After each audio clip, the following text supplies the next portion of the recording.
Well, let's just dive right into the third part of this video. So on the driver's side of the rig here, you've got, and I've talked about this before, but I've got a video camera. And this video camera, I've got one on each side of the rig. And on the double-din Kenwood head unit inside, then I can toggle between the two cameras side to side. So if you've got some funny business happening outside and you don't want to take a shot of liquid courage and go see what it is in the dark, then you can toggle between those cameras and get an idea what's going on your blind side. So these windows are dual pane. They're custom made windows. I made these window openings as large as I could for the area that I was dealing with, just to kind of get a good view, good light. They're also a dark tinted, kind of a privacy tint, but they're built very well. They're very heavy, and like I said, they're dual pane for the best insulation value that I could get for an RV anyway. Down here we've got a compartment. These compartment doors are all Lippert. I use a lot of Lippert products. They've been around, like I said, in the RV industry forever. Years ago I used to manage an RV dealership, so I know the quality that I'm getting and the people that I'm dealing with, and so I just stick with what I know on that. But here you're looking at the back of the refrigerator. This compartment here will look at it from the inside. I'm pretty excited about this refrigerator. It is a Nova Cool is the brand, and the thing that I really like about it, number one, it's a 12-volt refrigerator, and it does not require any propane, 110. It's just a simple design. The focus on this company's product is they build them for yachts, and the nice thing is that the way that they build these is they actually circulate air or ventilate from the lower front of the unit.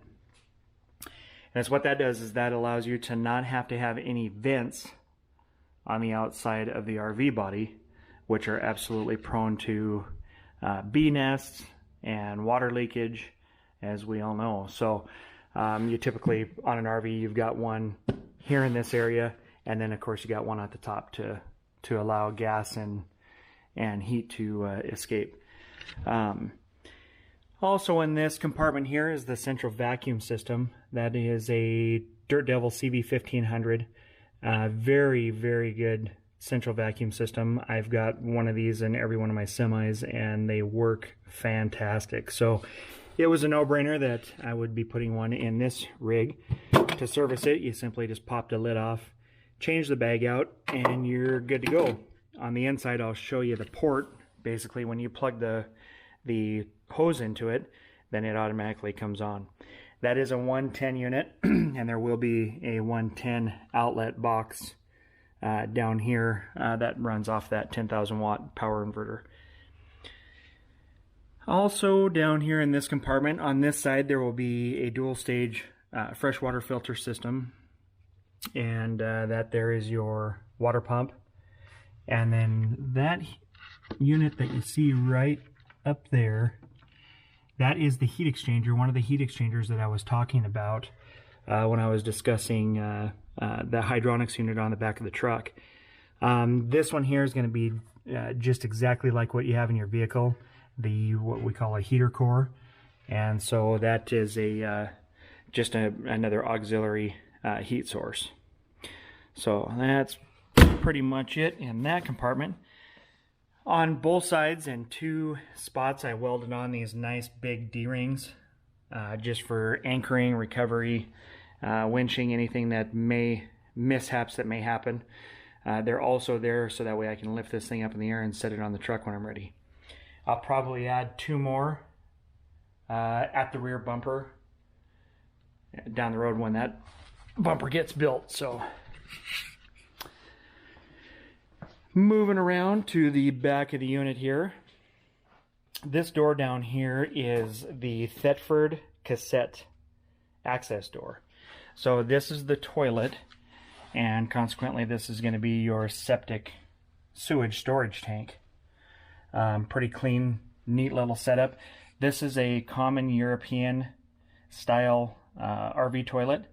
This is the first time I've ever dealt with one, but I'm pretty excited that it's going to be a nice, easy, simple setup and design.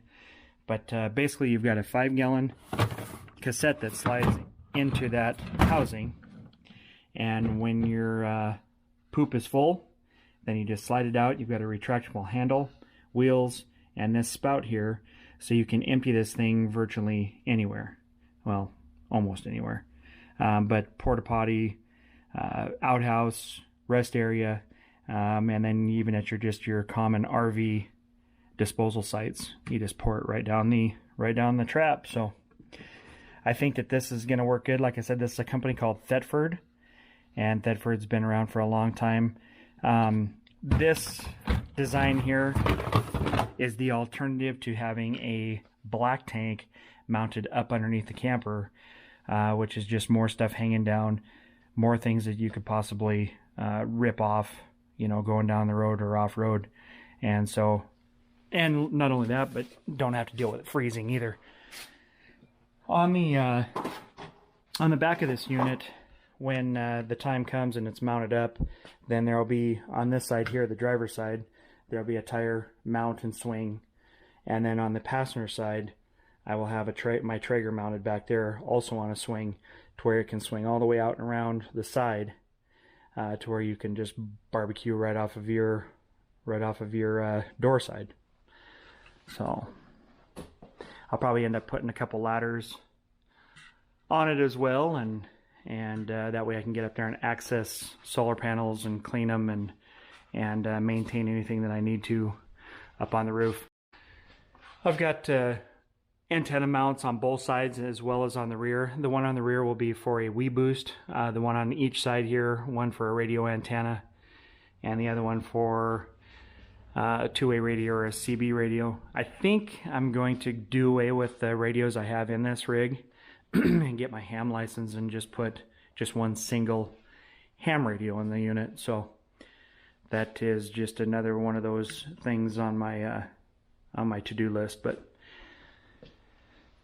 underneath here you can see that large oval opening. That's the opening that will be passed through from the cab of the pickup into the RV body. And when we get to the back of the rig here, I'll show you the accordion boot that seals and mates those two units together. Right here we've got a 26-inch Lippert entry doorway. It's a radius cornered door. I like radius doors a lot better. They're stronger than the square corner. My windows were actually supposed to be radius cornered as well, but for some reason they showed up and they were square, and so I just dealt with it.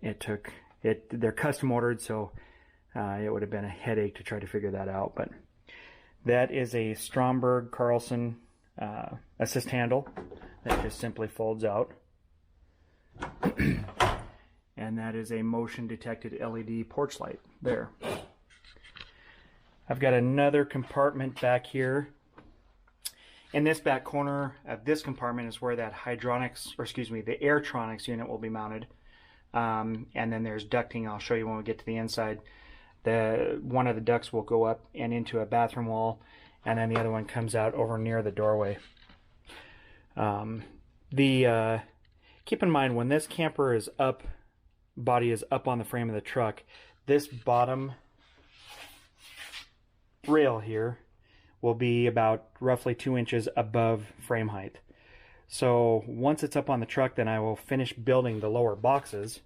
So there'll be a lower box that angles down. You can kind of see that shadowing is almost perfect, but it'll angle down and then basically fill in and build a wheel well. So there'll be 4 boxes, compartments below the RV body all the way around the unit. And that will be awesome for excess storage and tools and that type of thing. This is the accordion boot. This is what will seal up and mate the RV to the pickup. As you can see, it just pinches over a lip, and then that accordion just takes up the slack and movement that happens between the two units. Oh, what a disaster area in here. There's the 10,000 watt power inverter. So just to kind of go over again, I've already spoke with Renogy on this. We've got it set up for 900 watts of solar panel, and then 270 amp hour lithium batteries. And with this 10,000 watt inverter, and then my windmill generator, they said virtually I will never run out of power. So we will test that theory when the time comes. Stepping into the beast, here's that vent that I was talking about. This is one of the heat registers that comes off of the Airtronics unit. That'll be in that back corner. And then the other vent will come into the bathroom. There is the NovaCool refrigerator, and this is a nice refrigerator. I'm pretty excited about it. They're really expensive. I'm hoping that they're well worth the money. The reviews, everything was good about it, so I think that it'll be well worth the money spent. They've got stainless travel locks on them. Everything's stainless about the unit. All the hardware is, because it's meant for yachts, so meant for that salt air. And so it's got stainless travel locks on them. You've got a nice large upper refrigerator compartment. And then down below, where it belongs, you've got the large freezer compartment. And then this is what I was talking about. This is where it actually vents. So there's a fan back here behind this grate, this grill, and that's what circulates air around this unit to keep it working efficiently. And there is the AquaHot heat exchanger, or heater core, that will heat off of that hot coolant circulating through the system. And then here is the vacuum port. God, I went back and looked at the video from 2 years ago. I didn't think there was going to be a whole lot of new stuff to video, but it's amazing how much more little things that I've gotten done. So I've talked about this floating shelf before. I've still got to sand everything down and get ready for the finish on it. I'm going to stain this floating shelf as well as the footboard and all of the cabinets. So the fridge cabinet, the lower drawer cabinet, and the counter, and all the overhead cabinets. Those will all be stained a dark ebony, which is what this color ends up being on pine. And I think that contrast of colors with the natural pine will look pretty good. So there's 3 12-volt plugs up on this floating shelf just for charging ports, or you can plug a light in or whatever fancies you. And then I've got 4 Bose speakers on all 4 corners of the inside of the camper. The subwoofer will be mounted actually above the water tank in the cab of the pickup. And you'll still, with this large opening here, you'll still be able to get that good surround sound. And so I think that'll work good. But it was just a way of not robbing valuable space in the RV itself. So got a Samsung Smart TV. I just cut this access panel in, so I've got to paint that trim panel. Actually, I've got to trim it and then paint it. But that is an access panel to get to the fuse panel that is in the back of this compartment here. There's a fuse panel, master fuse panel, on each side of the rig, so the unit's kind of split down the middle as far as the power on each side. But that's the access for that one there. Here's the switches here to be able to turn the fridge off and on, so that way when you're not using the rig, then it's not constantly on. You can control that here without pulling a fuse. And then exterior cameras, toggle switch side to side. This is a queen size bed up here, turned basically sideways. So this is the head of the bed, and then of course the foot of the bed. I think that will be adequate for me and the wife. The dogs will just have to sleep on the floor for once. So moving on around in this beast, I've got the hand scraped walnut hardwood floor. I've got these rubber mats over it to protect them, but that's the bottom of all the cabinets. The floor of the bed here is all done in that hardwood, and I just did that for strength and easy cleaning, and and rigidity. So got this beautiful hammered copper kitchen sink, and I would love to do the shower pan in the same hammered copper, but I don't know if that's going to happen or not. We'll just have to see. But all Moen fixtures, and you can see there that window there is all trimmed and done and installed. When I installed the windows, doors, anything, I did it just like you would in a home, and I foamed the complete gap. And you can see my tolerances are tight anyway. I really didn't have to fill much, but I just wanted to have this thing as tight as possible for the best insulation value as possible. So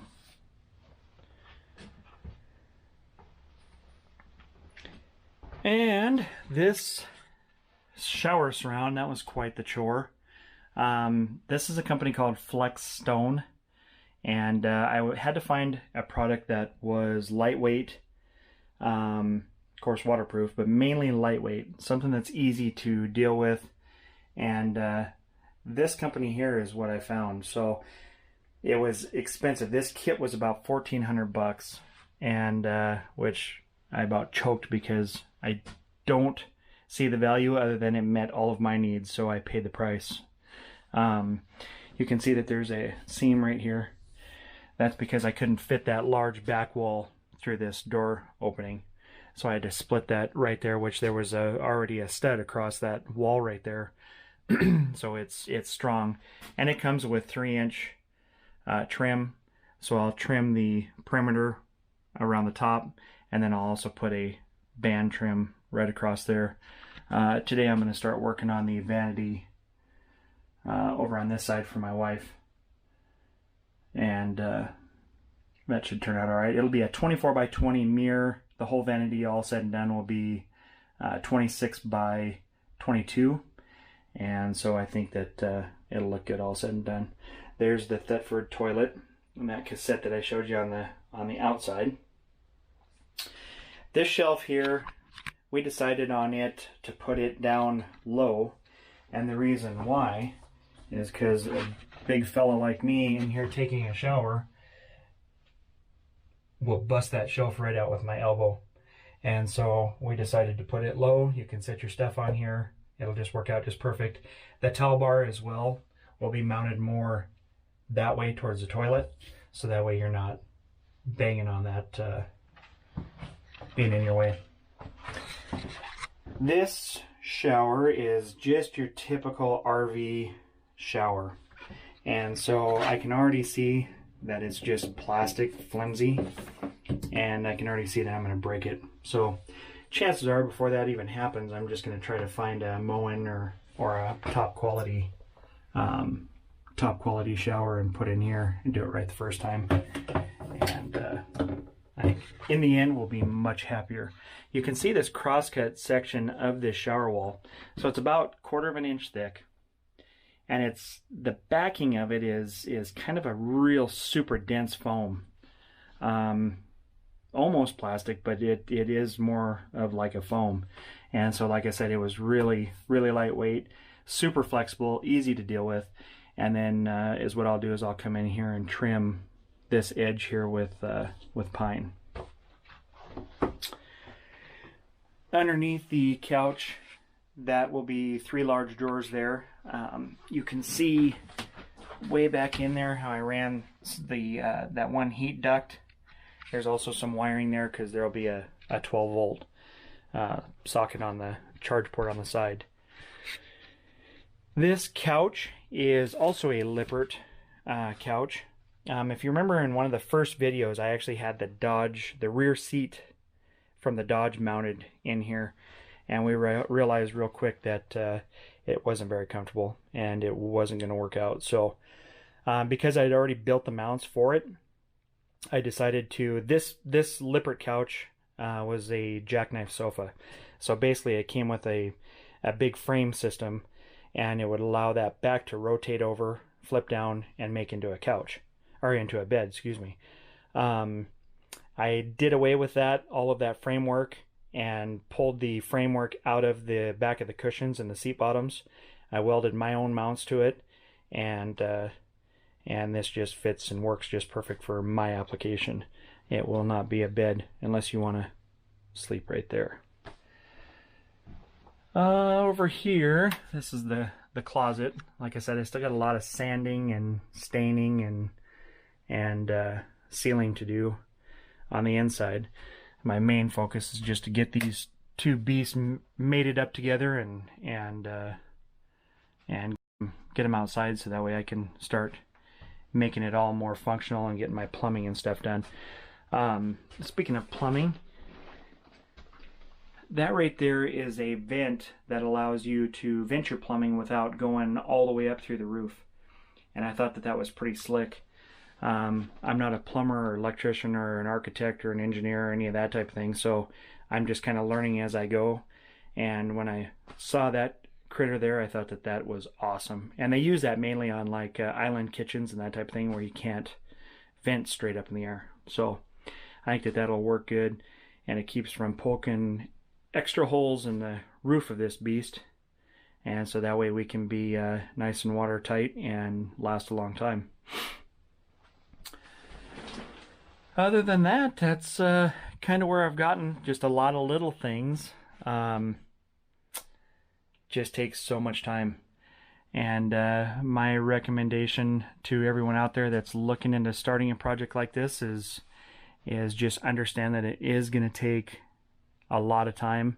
I've done 99.99% of this project by myself. That 0.01% is just having my brother or a friend help me pick something up heavy that, and get it into position.